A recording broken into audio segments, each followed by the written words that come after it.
இங்க என்ன பண்ற மோவானா? நான் பயந்தே போயிட்டேன் தெரியுமா? நான் விளையாட போனேன், விடுங்கப்பா. சரி சரி, ஆனா நீ அங்க போக கூடாது. ரொம்ப ஆபத்தான இடம்.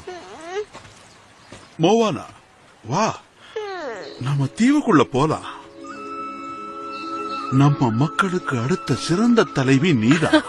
அற்புதங்கள்லாம் செய்வேன் என் செல்லக்குட்டி மீனு. ஆமா, ஆனா அதுக்கு முன்னாடி நீ இருக்க வேண்டிய இடம் இதுதான்னு தெரிஞ்சுக்க.